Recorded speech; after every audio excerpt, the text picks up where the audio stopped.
आपने मुझे इस आदिवासियों के इस ऐतिहासिक दिवस पर मुझे अपनी बात रखने का जो अवसर प्रदान कर रहा, उसके लिए मैं आपको बहुत बहुत धन्यवाद देना चाहूंगा। साथियों, आज का जो ऐतिहासिक विश्व आदिवासी दिवस हम लोग मनाने जा रहे हैं, इसकी शुरुआत इस फ्लाइशा ब्लॉक में हमारे बीच में नहीं रहे भाई जगदीश सिंह पांडेर ने उसका आह्वान किया था। साथियों, एक बार मैं उनको दिल से जोहार धन्यवाद ज्ञापित करना चाहूंगा कि आपने इस फ्लाइशा ब्लॉक को जगाने का काम किया। आपने इस पूरे ब्लॉक को एक करने का काम किया। साथियों, मैं विभिन्न गांवों से पधारे हुए मेरे बीच में यहाँ पर आए हुए माता पिता, मेरे बड़े भाई, नारी शक्ति, युवा साथियों, आप सभी को धन्यवाद देना चाहूंगा कि आप लोग अपने इस ऐतिहासिक विश्व दिवस को मनाने के लिए यहाँ पर आए हैं। साथियों, ये आदिवासी दिवस न कि भारत में ही नहीं, पूरे विश्व भर में जहाँ जहाँ पर भी हमारे आदिवासी लोग रहते हैं वहां पर मना रहे हैं। साथियों, हमें गर्व होना चाहिए। मैं अपने आप को गौरवान्वित महसूस करता हूँ कि मैं इस समाज का हिस्सा हूँ, जिस समाज ने पूरे विश्व भर में एक लोगों को प्रकृति को बचाने का काम किया है, पर्यावरण को बचाने का किसी ने काम किया है, वो हमारा समाज है। साथियों, हमें गर्व होना चाहिए कि हम लोग इस समाज के हिस्सा हैं।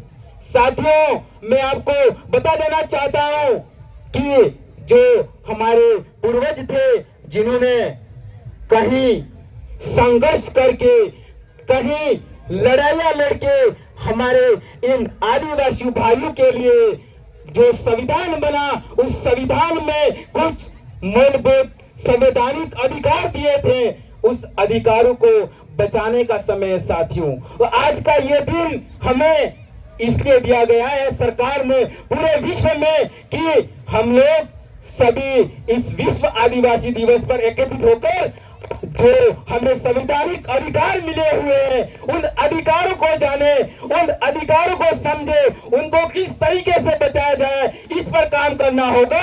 हम नहीं तो हम इसी तरीके से आदिवासी विश्व आदिवासी दिवस मनाते रहेंगे। पर जब तक हम लोग जो अधिकार मिले हुए हैं संविधान में, उनको बचाने का काम नहीं करेंगे तो हमारा ये विश्व आदिवासी दिवस मनाना व्यर्थ होगा। साथियों, इस बात को समझना होगा, क्योंकि आज जो हमारा समाज है, जो सभी का कल्याण करने वाला समाज है, फिर भी आज आजादी के कई वर्षों के बाद भी सबसे पिछड़ा हुआ समाज में गिना जाता है। इसके क्या कारण है, ये क्यों गिना जाता है, इस बात को समझने की जरूरत है। जब तक हम लोग इस बात को नहीं समझेंगे, तब तक हमारे समाज का कल्याण नहीं होगा। साथियों, हम लोग बात करते हैं कि हमारे समाज में आज भी जो मूलभूत सुविधाएं हैं, जैसे पानी, सड़क, आज भी हमारे लोगों को नहीं मिलते। क्यों?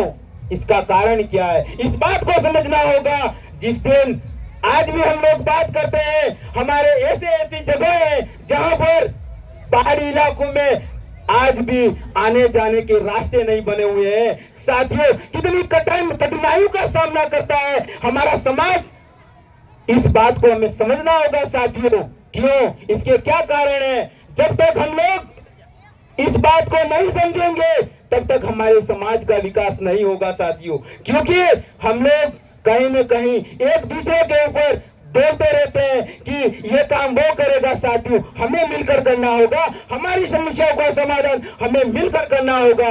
आज जब सब लोग यहाँ पर आते हो, उत्साहित होकर आते हो कि आज हमें कुछ सीख के जाएंगे, जब यहाँ जाने के बाद में जब हमारे गांव में कोई समस्या होती है तो हम लोग सब एक ही बात कहते हैं कि इस काम में नवरो कौन जाए, प्रवादियों खाते हैं। जब हमारे गांव में कोई रास्ता बनता होगा तो हमारा हक बनता है कि हम उस ठेकेदार से बात करें, उन लोगों से बात करें कि वह बेहतर बनाइए। पर हम लोग नहीं, होता होगा ठेकेदार है, करता होगा, हम लोग हमारी जिम्मेदारी से जुड़ाते हैं। साथियों, जिस दिन हम लोग हमारे जो संविधानिक अधिकार मिले हुए संविधान में, वो बातें हम समझ गए और उनके खिलाफ बोलने लग जाएंगे। हम हो सकते हैं हम उनके लिए बुरे बने, लेकिन हमारे समाज का भला होगा। साथियों, हमारे पास में काफी अच्छे अच्छे वक्ता है। मैं समय ज्यादा नहीं लूंगा, मैं अपनी बात को विराम दूंगा। आप सभी को धन्यवाद देना चाहूंगा कि आपने मेरी बात को सुना। इसके लिए आप सभी को बहुत बहुत धन्यवाद। जय जोहार, जय आदिवासी, जय बिल प्रदेश। धन्यवाद। बहुत बहुत धन्यवाद भाई सोमेश्वर जी। आपने ओजस्वी वाणी में हमारे हक और अधिकारों के बिंदुओं के ऊपर आपने प्रकाश डालते हुए अपनी बात को बखूबी रखा। सभी का इस प्रांगण में